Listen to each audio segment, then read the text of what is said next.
Thank you for listening to my daddy's podcast.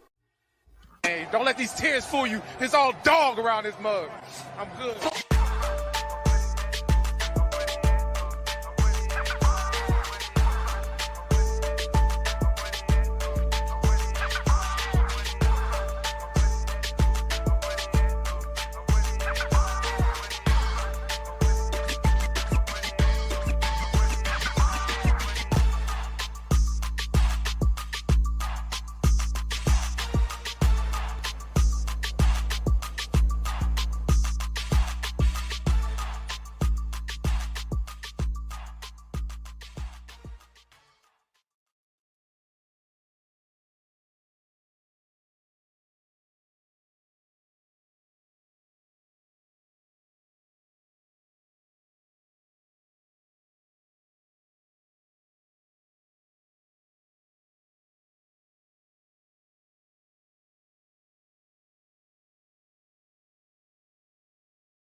What's going on, Who Dat Nation? It is yours truly, TJ Jones. And yes, I am the host of the State of the Saints podcast.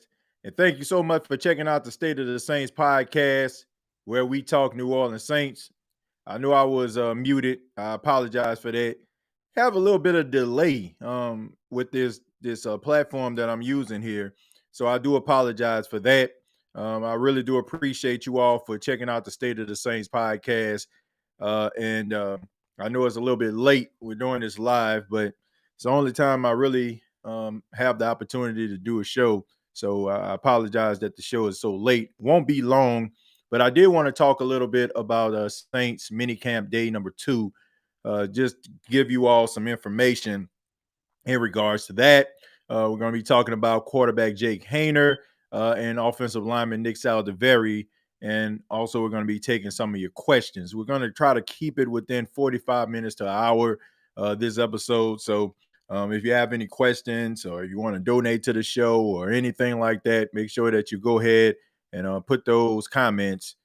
Go ahead and put them things in the chat. Hey, what's going on? It's TJ Jones, the host of the State of the Saints podcast. And we're about to do what it do, baby.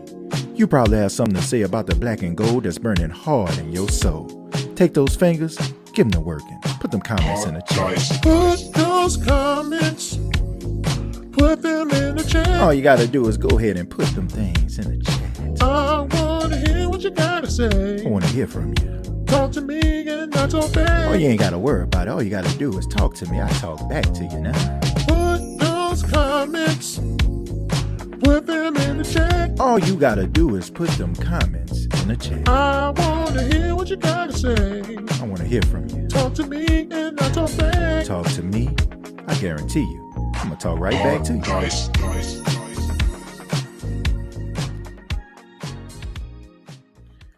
That's right. All you have to do is put those comments in the chat. And of course, for those that can't make it to the live, shouts out to them after show boys. Shouts out to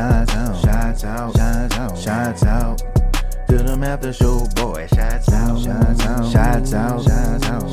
out to them after show boys. They be tweeting and be posting. They be tweeting and be posting. They be tweeting. Yeah, them after show boys. They be tweeting and be posting. They be tweeting and be posting. They be tweeting. Yeah, them after show boys.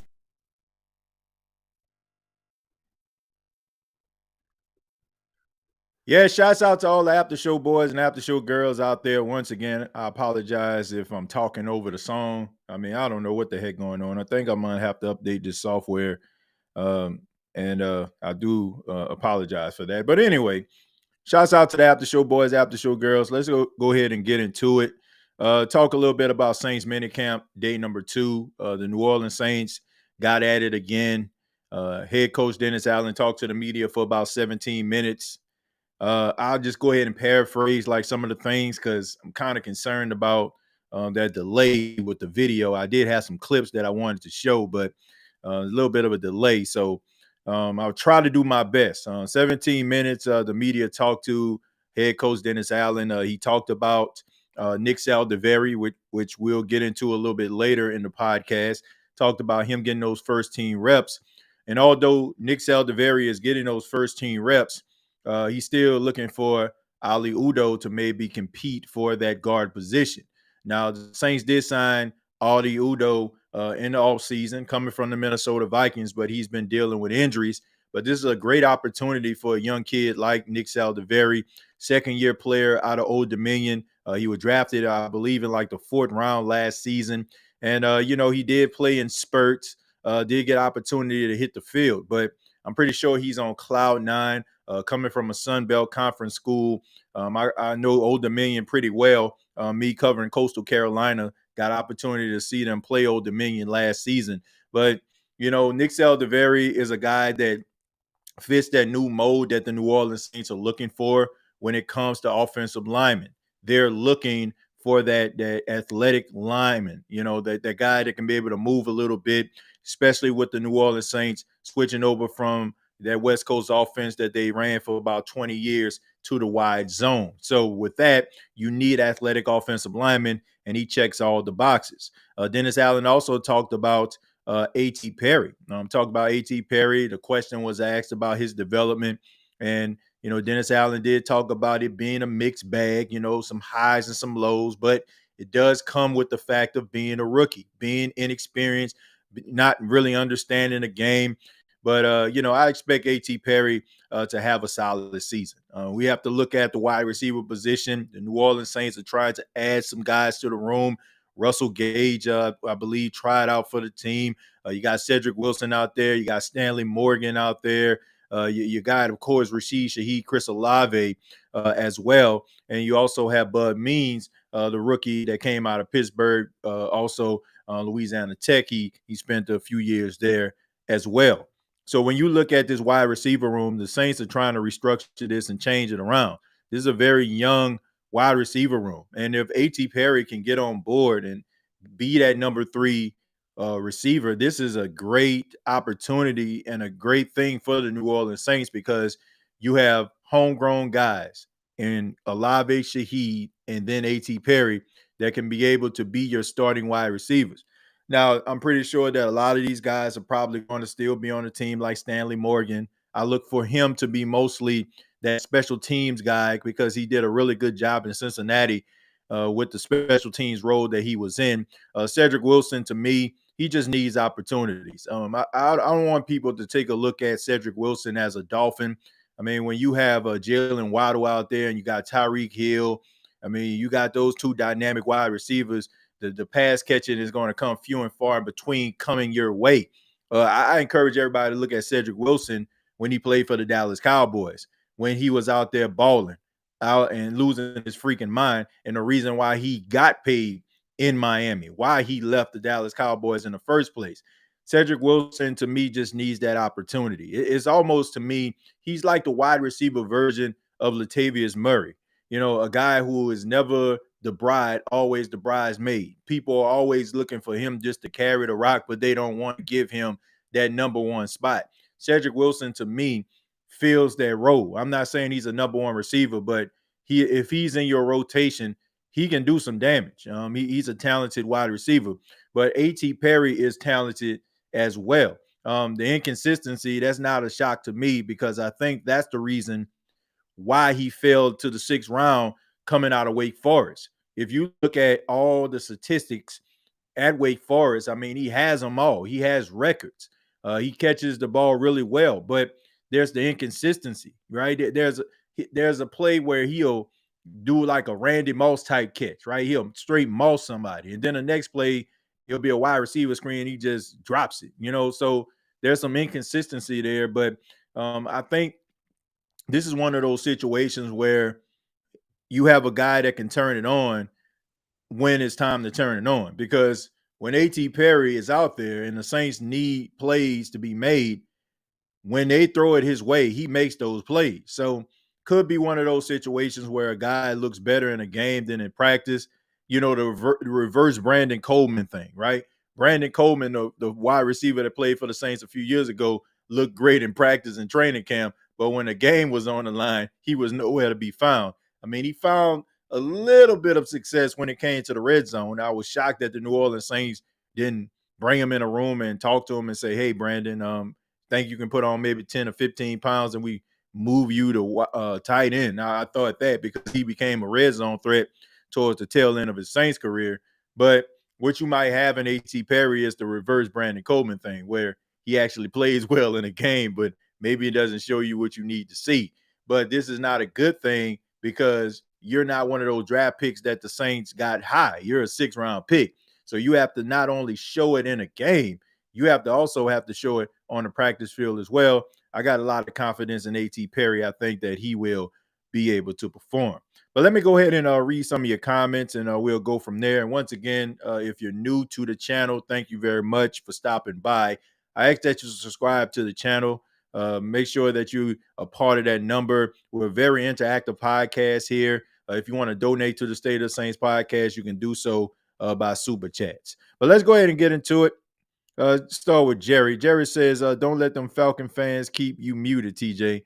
Yeah, well, Jerry, I mute myself before the show because with this new platform, if I'm start talking, behind the scenes, like y'all be able to hear me. So, I don't want that, especially like when you come to the intros, like, so I mute myself. And sometimes, it's not like how it is on StreamYard, where if you mute yourself and you click yourself into the screen, like after the footage or whatever, it'll unmute you. It's not like that. So you got to be kind of aware of it. But I do apologize, and I appreciate you all letting me know. Keep up the good work, TJ. Patrick, I appreciate that. We try to do what we can over here, man. I appreciate you all stopping by. Shout out to them after show boys and girls. Yeah, shouts out to them after show boys and after show girls that catch the show afterwards. I know everybody can't catch it live. Some people have to work. Some people at work. Some people have things to do. But whenever you check out this podcast, I'm always appreciative. Whether you watch the whole entire thing or you spend 10, 15 minutes here, I appreciate it. Daniel says evening.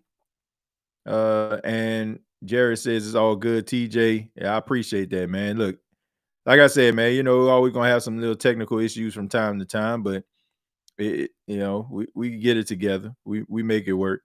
949 salute that TJ crew on the State of the Saints podcast side. Yeah, man, I appreciate that, man. Thank you for that. The no cold motors, yeah. That's funny that you mentioned that, Slim South, because in that 17-minute interview with Dennis Allen, he did talk about the pass rush, and he talked about the secondary is where they want it to be. There's a lot of talented guys out there. We spent a good amount of time last episode talking about the secondary because of Marshawn Lattimore. But, this is a talented secondary. And it's crazy how a few years ago, we had so many gripes about this secondary. And now it's the bright spot of the defense.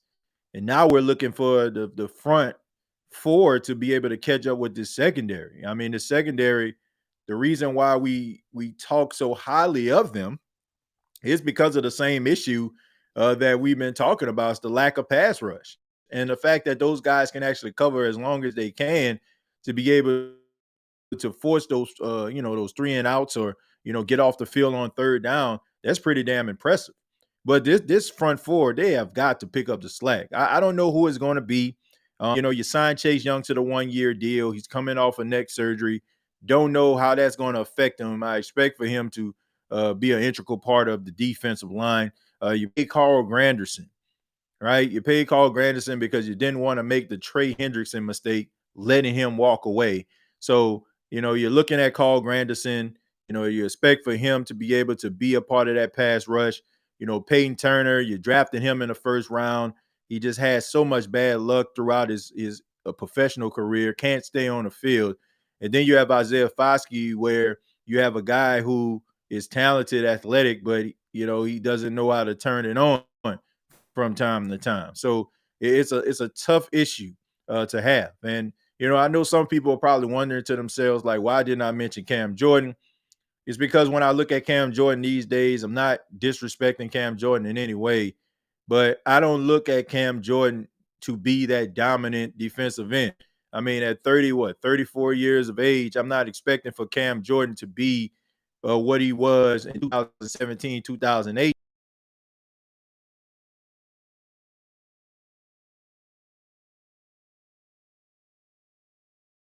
Player to maybe a little bit more than that because of his pedigree. But I'm expecting these young guys to step up. I don't think it's fair for us to be sitting up here, expecting Cam Jordan to be a double-digit sack guy at 34 years old. I think when you start to look at Cam Jordan, you ought to look at a guy, in a mentor role. I give you an example with the Baltimore Ravens back in, I want to say maybe 2011, 2012 or something. It was time for Ray Lewis' career to start winding down, right? And even though, he was formidable out there defensively, the guy everybody was looking for to make a play defensively was Terrell Suggs. Terrell Suggs was the guy that everybody was looking at. Ray Lewis was more of the guy where, it was almost like a victory lap, right? Like, he goes out and makes a tackle, he gets a tackle for loss. Yeah, Ray, he's our guy. But when it comes down to it, it was Terrell Suggs' team. It was the passing of the torch here, right? It was the Moses walking away and Aaron leading the children of Israel into the land of milk and honey, so to speak. So that's what I expect for some of these young, talented players on the defensive line. It's time for these guys to step up. It's time for the Saints to realize if these guys are not the answer, then you got to go ahead and move in a different direction. But right now, it is time for those guys to figure out who they're going to be. Are they going to be starting caliber players, or are they going to be guys that are just going to be some Jags? I forgot to mention Brian Brzee too. I expect great things out of Brian Brzee. I mean, what I seen last season, I expect for him to make a huge jump.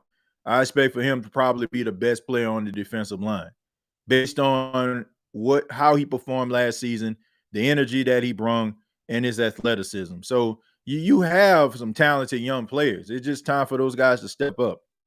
And it's time for us to stop just looking at Cam Jordan because, it's part of the norm. It's kind of what we're used to saying. Where's Cam Jordan? But, to me, I appreciate Cam Jordan. I don't expect for him to, take a back seat or take it lying down. But I expect for these other young guys to emerge to be the players because they are going to be the cornerstone players for years to come. The Carl Grandersons and the Brian Brezees of the world. I don't know about Isaiah Foskey just yet. Hopefully he can prove me wrong, and I can mention him when I'm having the same conversation in minicamp in 2025. TJ, I'm normally out the show boy, but hey, I'm here tonight. Uncle Dudes, I appreciate that. And thank you for, checking out the show whenever you check it out. I appreciate that.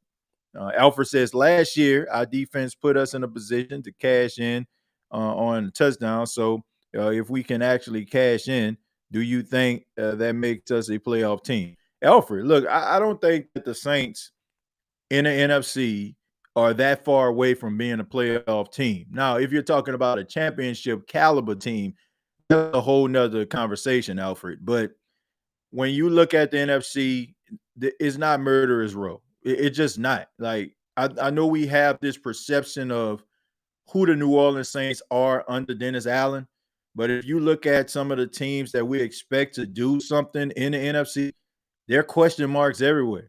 I mean, you look at the Dallas Cowboys, good team regular season wise, but when they get to the postseason, nothing, right? They also, Dak Prescott, up and down play, running back issues. I mean, you bring back Ezekiel Elliott, but you no longer have Tony Pollard. You got Rico Dotto, and you also, have the little short guy, I can't think of his name, coming out of Kansas State, Deuce Vaughn. That's it, Deuce Vaughn. But anyway, like you got all these guys, but Zeke is up there in age. Rico Dotto is more of a, one cut guy, power back. And I guess you can have Deuce Vaughn out there, but he's a little small scat back type guy. He's not going to be a 20, 30 carry type guy. And then on top of that, you got to pay CeeDee Lamb. He's not very happy. And also you got some question marks about the head coach, Mike McCarthy. You also have the Philadelphia Eagles who moving on from the offensive line. Offensive coordinator, getting a new offensive coordinator.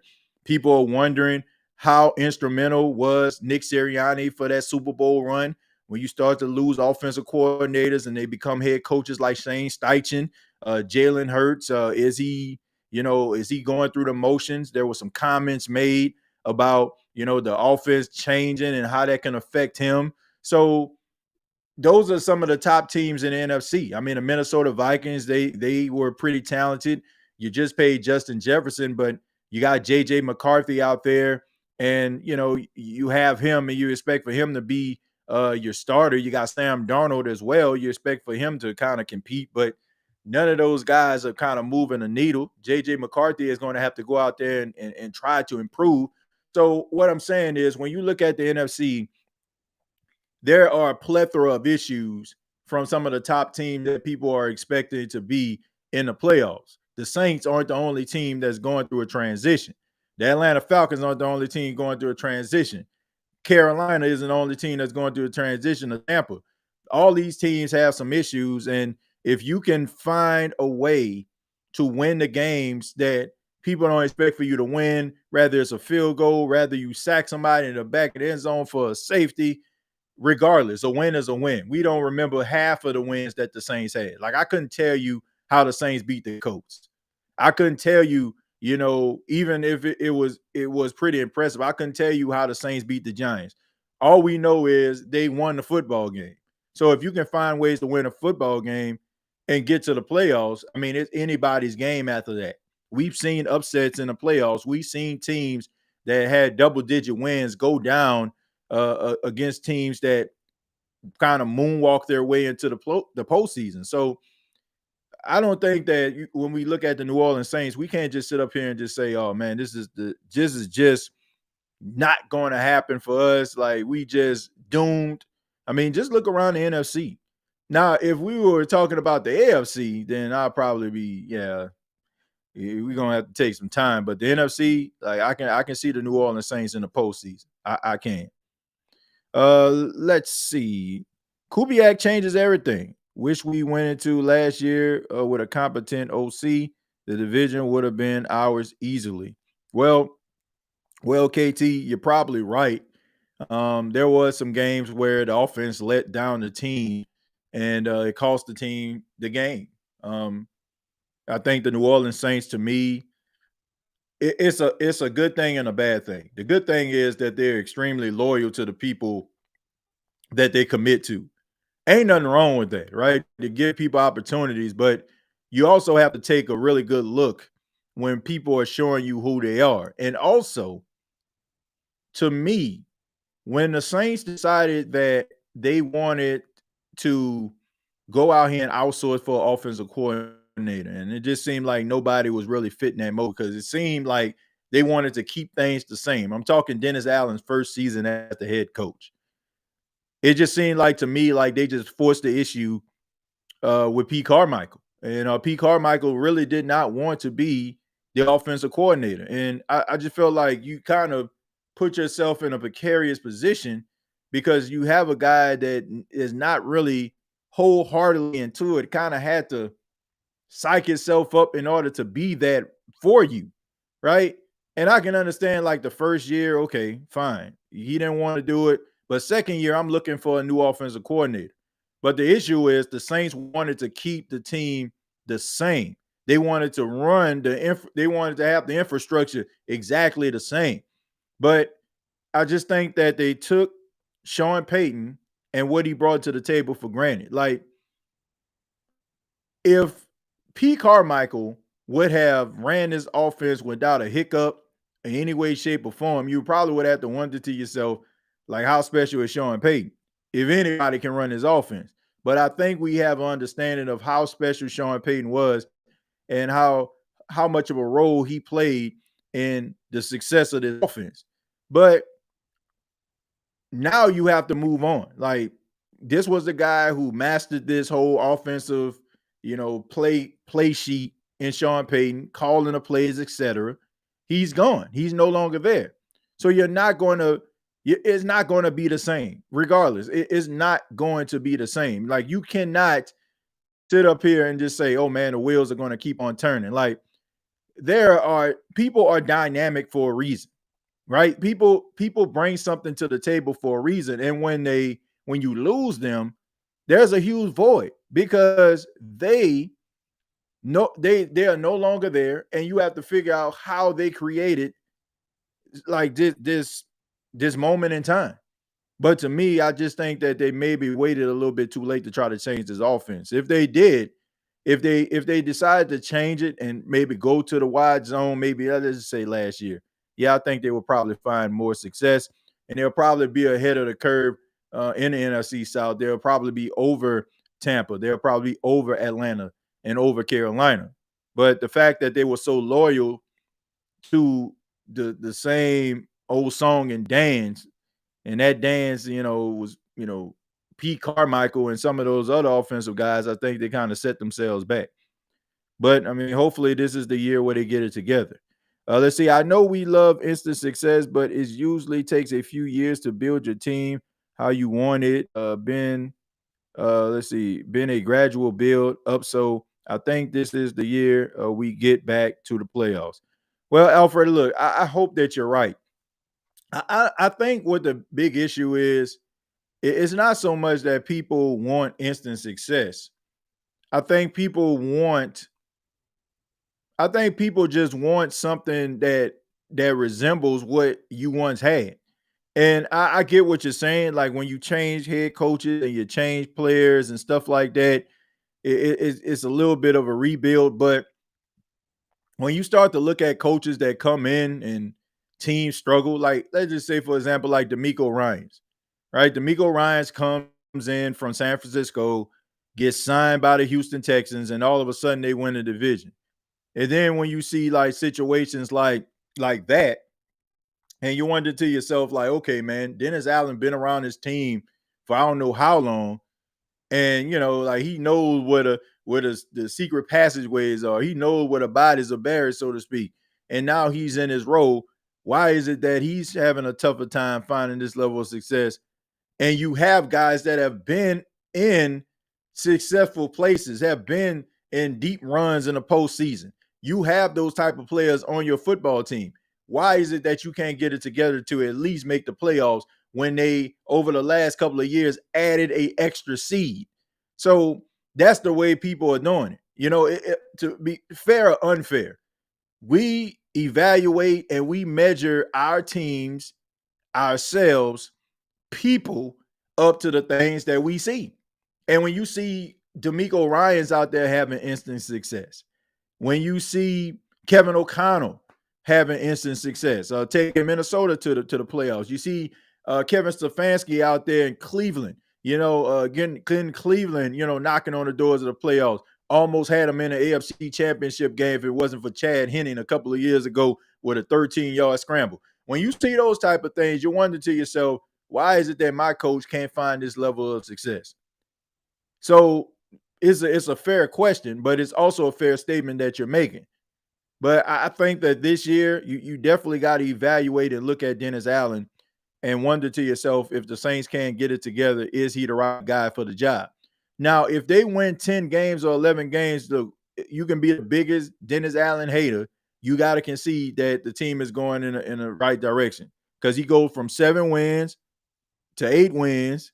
Well, 9 wins, right? They go 9 and 8, 9 wins. And then if you go like 10 or 11 wins after that, I mean, you got to concede that he's getting better as a coach. So, but I don't think people would care if they win 10 games and they don't make the postseason. They want the Saints to in the postseason. It's been a minute.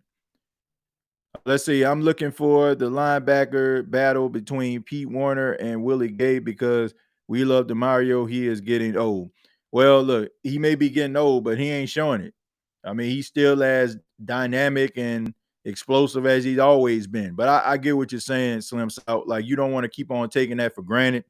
We should learn from the Drew Brees situation. You don't want to keep on like hoping and waiting for the bottom to drop out. You want to kind of have a succession plan. I expect for both guys to play. I expect for both guys to be involved with this team, even if it's like, them rotating. But I think that both guys are going to be a part of this defense, especially the way Dennis Allen calls the game. So I can see these guys being rotated in and out. Last game was only dominant win. Yeah, I mean, it was a dominant win. It was good that it happened against the Atlanta Falcons, right? But you can make an argument to say that, man, those guys kind of checked out and they knew what was going to happen to Arthur Smith when it was all said and done. Not with Dennis Allen as coach. I know I'm sorry, singing same tune. Well, look, all I'm saying is I don't know how this season is going to unfold. I don't. But if he's winning 10 or 11 games and the Saints go to the postseason, he will be the head coach in 2025. This is a season, in my opinion, that they are looking at him and they're wondering if they're making the right decision. Like, this is the third season. This is the year where everything is the way that you want it. You flip the offensive coaching staff. You flip the defensive coaching staff. You got the quarterback that you wanted. You got the players that you wanted. This is your team. So if things do not happen the way that the Saints need them to happen, you got to be real and say, man, it's just not working, and you're going to have to go in a different direction. B-Rock, thank you for being here, man. What's going on? Appreciate you. Says, I want whatever quarterback can read the defense best to be the number 2. Well, look, that kind of brings me to a topic that I want to talk about, which was Jake Haener. To me, as much as I love Spencer Rattler, and I was happy that the Saints drafted him in the 5th round. I mean, Jake Haener is not going away. Jake Haener is not looking like, oh, I'm a 3rd-string quarterback here. You can make an argument to say that Jake Haener looks better than Spencer Rattler. Now, you can say it's probably because he has a year under his belt and he has more experience. He understands, the team, how to get in and out the huddle. But I also think that it's because that Jake Haener is a very talented player. And everything about Jake Haener, and once again, I apologize. I try to play the clip. If it doesn't play, then I apologize. But this is Jake Haener talking about getting adjusted to the new offense. Yeah, I mean, I'm comfortable. Today was the first time I threw an interception, unfortunately. But as far as the progressions and everything, I'm still getting my feet, my timing, and all that dialed in. And I think that's what this time is for. But I think they've done a really good job at not letting us get comfortable and forcing us to every day stretch our mind and really push us. So I think they've done a really good job at that. And when we get to training camp, hopefully it's not the first time we've seen it.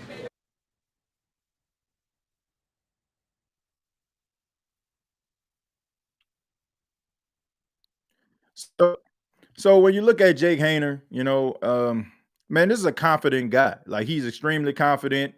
He's not one of those players that just looks and like, okay, oh, well, they got Spencer Rattler, so that means that I'm out. Like, he didn't get the memo.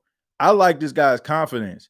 But there was also something that he said to me that was kind of a little bit striking. Like, I could have read this wrong, and I encourage everybody to go and check it out on New Orleans Saints YouTube channel. But he was talking about how they alternate the reps. They were talking about like how he'll get, a couple days with the second team and then Spencer, and then Spencer get some reps with the ones. And I was like, wait a minute. Like, I don't know. Like, maybe I read that wrong.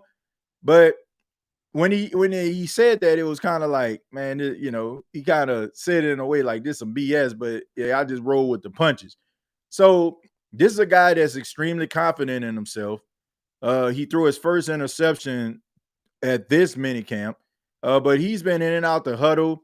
To me, like, he grasps the concept of offensive play calls. He did it a really good job last season. And I just think that when you combine the fact that he was extremely accurate coming out of Fresno State, that's a one key quality that he has going for himself. Like, when you come into the league and you've always been a marksman, throwing the football on time, don't really have to worry about, overthrowing, underthrowing guys, I think you're already ahead of the curve. And then you combine the fact that he understands the offense. Like, it would not surprise me in 10, 15 years if Jake Haener is a head coach somewhere at a college or even on a professional level, or, I mean, he's a well-spoken guy as well as somewhere in a booth calling games. Like, he is a very smart, intelligent guy, looking at that interview, it just tells me that he didn't get the memo. Like, if Spencer Rattler is going to be the backup quarterback to Derek Carr, he's going to have to earn it. Like, he's going to know that he earned it, because Jake Haener has been working in all season. He's been working with John Gruden. He's been doing the little things in order for him to get better. Like he doesn't really have the size. A lot of people talk about how small he is, but we know that the NFL these days, I mean, you got some guys that's, relatively short, by NFL standards, but they still are doing dynamic things. So to me, I just think that Jake Haener can be the Saints backup quarterback. And I don't think that's an indictment on Spencer Rattler at all. It's just the fact that Jake Haener has that experience. He has that year over Spencer Rattler. But I still expect big things out of Rattler. But maybe, sitting back and be able to learn and understanding, how to get in and out the huddle and how to manage the game, that'll be beneficial for him in 2025 if he was to come in, and he'll probably, end up maybe even, getting that backup role, or even playing to a point where people are wondering, should he be the starter? But I like Jake Haener's confidence, and I like a guy that believes in himself. And just because things look a certain way, he's not accepting that. He's going to make sure that he does everything that he can to make sure that he is a part of that rotation by any means necessary. So shouts out to Jake Haener for that. I'm going to take a few more, and then we're going to go ahead and wrap it up for the night. Says, let's be real. There's no such thing as a number 2 battle. Well, yes, and well, I have to disagree with that. When you have two, like in this particular case, there is. Now, there are some times where you have that seasoned veteran that comes in, and the contract and all the other things just basically just tells you, well, he's our backup quarterback. Because why would you spend $15-16 million to have a guy on the bench for him to be a third string? I don't think so. But in this particular case, who that records? You have 2 young guys on rookie deals that both guys the Saints drafted. This is a competition. This is 2 guys that are competing for the number 2 position. So yeah, I do think in some cases, they have something that's just so obvious, and a coach tongue in cheek would say, "Oh, this is a competition," and it's not. That Juwan Johnson news is sad to hear. Yeah, Juwan Johnson, having that leg injury, gonna be missing some time. But the New Orleans Saints, this is a great opportunity for guys like Dallin Holker. This is a great opportunity for guys like Foster Monroe.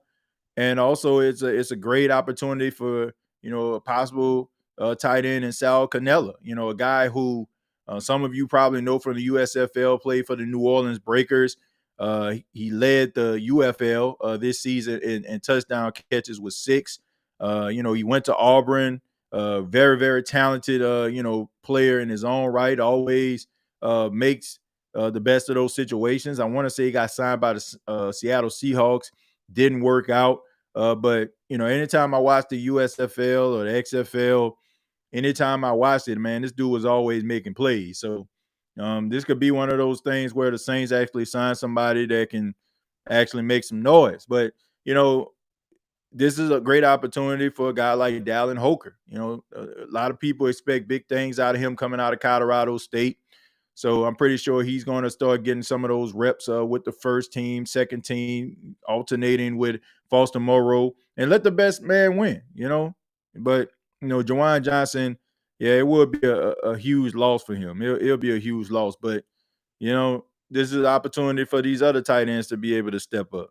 We'll see. I want to see that rookie tight end. Yeah, I just mentioned, Dallin Holker. Dallin Holker is the guy that a lot of people are looking at. Juwan sustained a significant lower leg injury and expect to miss a good bit of time.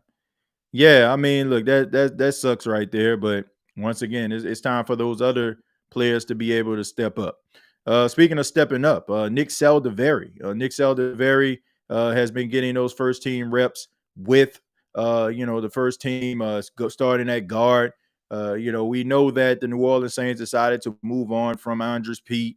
We were expecting for the New Orleans Saints to, maybe look at Andres Pete one more time, but he wanted to change the scenery, and I can respect that. Wanted to go back to his West Coast roots. Of course, if I'm not mistaken, he's from Arizona.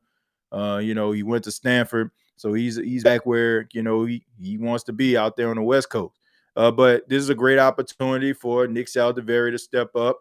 Ali Udo, when he becomes healthy, to be able to compete, and some of these other guys that the Saints signed. But regardless, I like what the Saints did. You want to change things around. You don't want to keep things the same.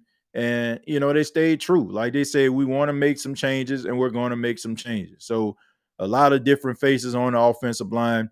Nick Saldiveri is, excited about this opportunity, and he spoke a little bit about working with the first team. Yeah, I mean, I'm adjusting perfectly fine. I handle every day the same regardless. Like I do my business how I do my business. But I'm very obviously fortunate for the opportunity. And it's fun. I mean, I'm excited to be out there playing ball, and in this new offense, you get to kind of like be free and just run and have it like just play ball at the end of the day. So I'm very fortunate and I'm having a great time.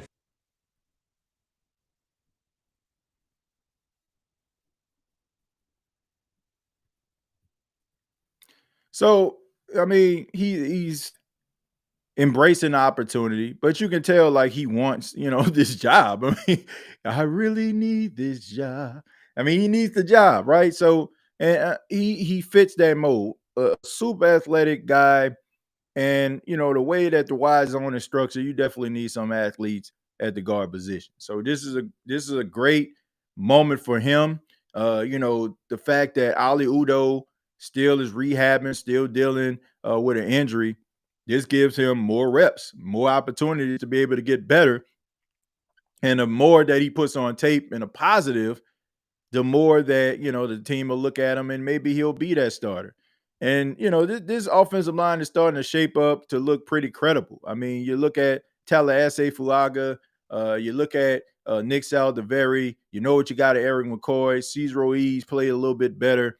And if Trevor Penning can work out at the right tackle position, I think that you have yourself a young, talented offensive line group. And you want to run the football, and all of these guys are maulers, and I'm pretty sure they're going to embrace that.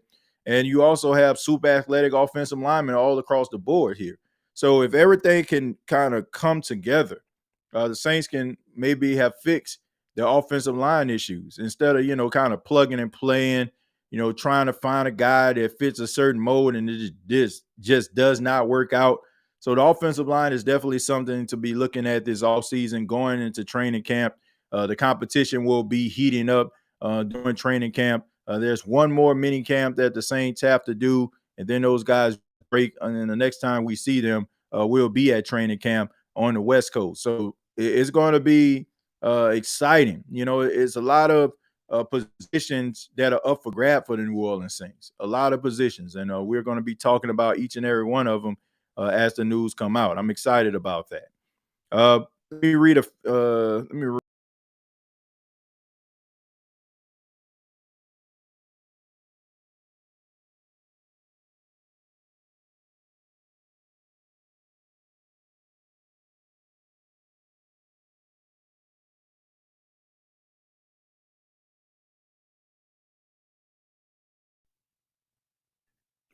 I apologize for that. Once again, that was me hitting the wrong button here. Says, what's your take on the new kickoff thing? Well, look, I'm kind of like how Dennis Allen said at the press conference. Um, I'm kind of the same way. Like, I don't know what to expect. Like, I have to take a look at it, and then I give my thoughts on it. TJ, I heard we had a kicker that can hit 68 yarders today and went 5 or 6. Tried one from 70. Yeah, I mean, look, deep kicks ain't the issue. It's those short kicks. Like Blake Groupie can kick 57, 58 yards. It's just those kicks that 28 to 30 yards. Like all this big leg stuff, big leg energy. Yeah, okay, man. Justin Tucker. Okay, cool. But you ain't Justin Tucker, right? I mean, you can't just make it for 50 plus. You got to be making it for 36, 42. So those were the issues with Blake Groupie. It wasn't the fact that he can't kick long kicks. That was actually his strong point. He just couldn't.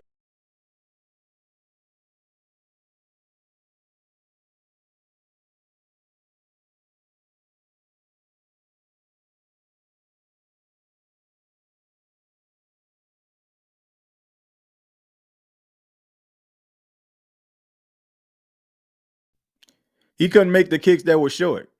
I don't know what it is, man. It's sensitive tripod that I got here. But anyway, my final thoughts, Who Dat Nation, are simple. Jake Haener is not going away without a fight.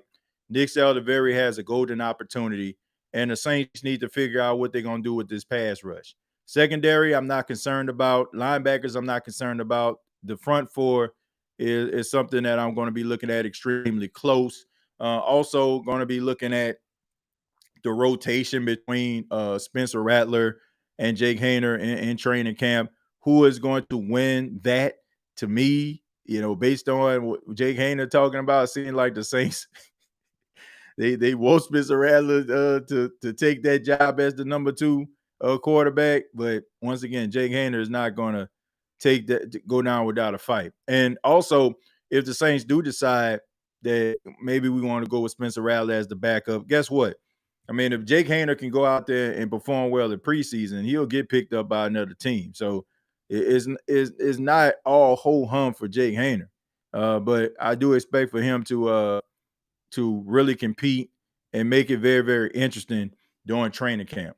But this has been the State of the Saints podcast. Thank you all so much for checking out the State of the Saints podcast.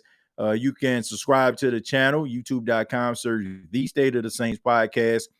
Happy to announce that July 1st, the 1st of July, we're going to have our first official episode of the Gumbo Pot Sports podcast. Some of you probably rocking with the Gumbo Pot. You probably watch live streams of State of the Saints on there. I live stream not only on the State of the Saints, but Gumbo Pot. But there will be no more. I said that before, but I really mean it this time. We're definitely going to be changing it up. It's about elevation here. We're going to be talking about all teams, all NFL teams, college football, etc. And it also just opens up for us to be able to get more guests on the show, more reporters, more people, that are familiar with, NFL stuff that's going on. So if you're into like NFL talk, if you're into college football talk, be sure to stop by and subscribe to the Gumbo Pot Sports Podcast. July 1st will be the first episode. We're going to be talking, NFL football. So if you have not subscribed to that channel yet, I'm encouraging you all to do so. And also you can follow me on X at TJAYJones8. I really do appreciate you all. Shouts out to everybody here. Shouts out to the After Show boys, After Show girls that's out there. Hope you all have a good morning, noon, night, whenever you're checking out this podcast. And like always, all I got to say is, who dat? Thank you for listening to my daddy's podcast. Hey, don't let these tears fool you. There's all dog around this mug. I'm good.